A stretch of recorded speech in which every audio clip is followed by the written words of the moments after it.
All right, friends, it is time for Dear Ferocity, where I give you life advice off the top of my head. You've been DMing me questions about dealing with stress or overextending yourself. So we're going to get into it. Let's see. All right. I am a writer, adjunct instructor, and I work at a bookstore. I'm getting sick way more often than I ever have. I have no time or energy for my writing. I know I need to transition into a more sustainable career, but job options in my city are bleak. How do I start making some changes in my life in a way that won't make me lose my mind with stress? Whew, this is so real, and I think it's real for so many people in this country, right? Very few of us are able to just work one job in order to support ourselves. We have to multitask while also trying to, create art. When I graduated from grad school, I went right into teaching high school. I was teaching 8th and 12th grade English in Newark, New Jersey. Loved my students, but it was a lot of work. And it was also like a morning job, having to be, at school at 6:30 to get ready for the kids to come in for breakfast. And I was really struggling. I felt overwhelmed. I felt like, the distance between my work life and my life as an artist was just like stretching out. Eventually what I started to do was write in the morning, actually before I went into my day.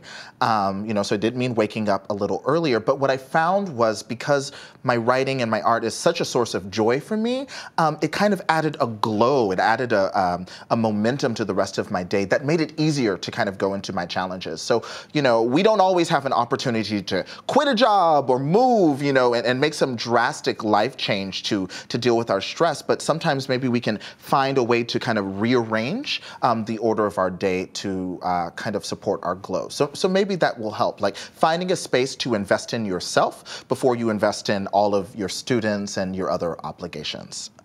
All right, next. I'm currently in college and I have a bunch of finals coming up. It's stressing me out. What did you do in college to combat stress? This is really easy. I slept, honey. I went to sleep. I pulled one all-nighter in my entire academic career. That is college and graduate school, and I don't regret it. I think college students need to sleep more. I think the all-nighter is a sign that, some planning and some other things have already gone wrong. That happens now and then, but I think you need time to reset and kind of process, all of the information that you're going to need to enact on your final. So I would say make sure you have a good sleep schedule so you're not exhausted. That's going to be bad for studying and it's going to be bad for the finals themselves. So go to bed, honey. All right, one more question. A few months ago, I committed to reconnecting with friends, attending workshop events, and helping members of my community. But now things have changed drastically. My workload has picked up and I'm struggling to hold it together. How do I get everyone to understand that I'm not available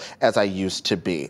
This is real. This is something I struggle with myself. This is what I would say. You have to, one, assess your obligations, right? There are some things that you cannot say no to, right? There are some obligations, not a lot of flexibility. There are some things that you can move down the to-do list or rethink. So do that on your own first. And then you need to communicate, if you said you were going to work on some kind of community service project, maybe you say, I need to check back in a few months. I'm overworked right now and I want to be fully present, right? Or if you said, yeah, I can meet you for coffee to talk about so-and-so and that doesn't work, let the person know and explain why. One sentence is all you need. What I have found is people who get you, people who understand your mission and understand theirs, they will respond in kind when you go, listen, I'm stretched thin and I can't be who I need to be right now, right? Those are the people who are going to get it. They're going to be like, okay, I'll see you when I see you. People who don't show empathy in that moment, people who don't, understand or try to make you over-explain what's going on, you don't need to be working with them anyway. So I think it's an opportunity for clarity. Well, I wish you all the best, and I thank you for your questions. A lot of you can always DM me. You can also use the hashtag DearFerocity on Twitter, and I'll answer them next week. All right. When we come back, Stephanie and I are going to read your tweets.